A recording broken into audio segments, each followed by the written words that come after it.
Golfi juurde mind tõid Soome äripartnerid, kes ütlesid, kui sa tahad ikka õige ärimees olla, ega sa siis golfist ei pääse. Nii lihtne see oligi.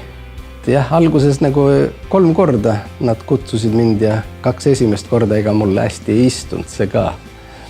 Aga siis 3. korral sain kuidagi seda maitset suhu ja nüüd olengi paadunud golfimängija. Me alustasime koos abikaasaga ja üldiselt soovitangi kõik, kes alustavad ega golfi, võtke ikka abikaasa kaasa. See vastasel korral on need huvid hakkavad, nagu soomlased ütlevad, suksed jooksevad risti. Et üks läheb ära terveks päevaks ja teine siis peab kodus igavust peletama, nii et jah, üritage alati ikka koos minna.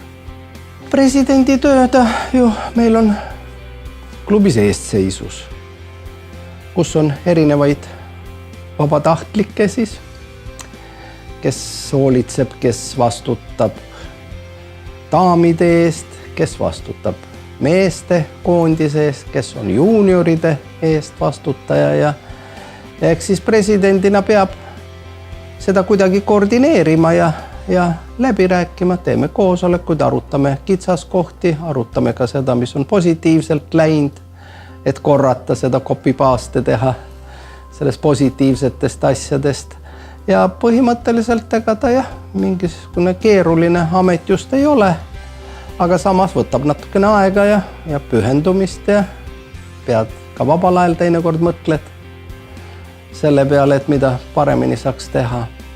Iga inimene, kui vähegi jaksu ikkagi on, võiks ikka midagi anda ka ühiskonnale ühel või teisel määral, et see on nagu iga inimese võib-olla kui sa ütled kohustuseks, siis mõni solvub, aga igatahes võiks olla see asi nii, et igaüks üritab teha teiste inimeste elu ka huvitavamaks ja põnevamaks.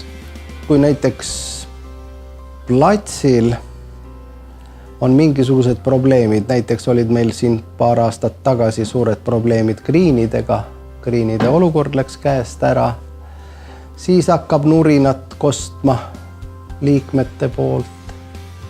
Siis on ka palju soovitusi, agronoomilisi ja muid.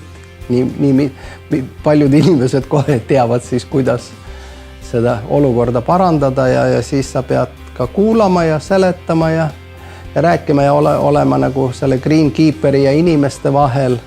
Nii et põhiliselt selles mõttes see olukord nagu kõigub.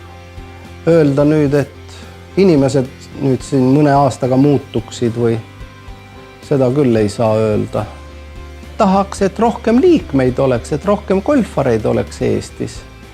Sellepärast, et kui me vaatame niisugust suhtarvu Soomes, Rootsis, rääkimata Islandil, kus on number 1 üldse see osavõtt golfareid võrreldes see siis elanikkonnaga, siis see on see põhilugu. Sellepärast ega see klubi elu ei ole kerge ja need, kes nagu omanike elu, kes omandavad golfiplatse. Ega see on rikkaks siin ei saa, nii et praktiliselt pankrotist võib päästa ainult liikmete arvu suurenemine. Soomes on isegi rusika reegel, et 1200 mängijat peab olema klubis, vastasel korral on pankrott silmapiiril, kui liikmeskonda nii palju ei ole. Nii et aga meil on klubides 600 inimest, nüüd suuremates 600-700 liiget. Nii et ega see elu kerge ei ole siin omanikel. Minu meelest see seltskond, kes siia on koondunud, need on nii tublid ja toredad inimesed, nendega on alati lõbus, saab palju nalja ja vaatamata selle, et võistlused me oleme ikkagi võistlejad. Aga üldine see ühiselu on nii tore, et kohe kutsun kõiki golfariks hakkama. Näiteks kui sa tennist mängid, ega sa inimesega rääkida ju ei saa. Sa ju põrutad seda palli edasi-tagasi üle võrgu. Aga siin sa kõnnid inimesega, sa kõnnid 4,5-5 tundi. Sa räägid igasugust erinevaid jutte ja kõigiks jätkub aega. See on nauditav. Kindlasti see tutvusringkond laieneb. Ja kui sul on ikkagi, tekib jällegi äriidee, siis sa ei helista mitte tundmatule isikule telefonil, vaid sa helistad inimesele, kellega sa oled mänginud, rääkinud juttu juba varem ja siis on uks avatud Muidu võidakse ka öelda, et aitäh, et aga me ei ole huvitatud koostööst teiega ja ei võeta sind isegi vastu. Aga antud juhul, kui sa ikka helistad tuttavale inimesele, siis ikkagi sul on võimalus saada jutule. Rahvusspordiks kindlasti sobiks. Kindlasti sobib. Ei ole küsimustki. Ta on tegelikult golf on kõige populaarsem ala maailmas. Mängijaid kõige rohkem. Nii et miks ta Eestisse siis ei peaks sobima.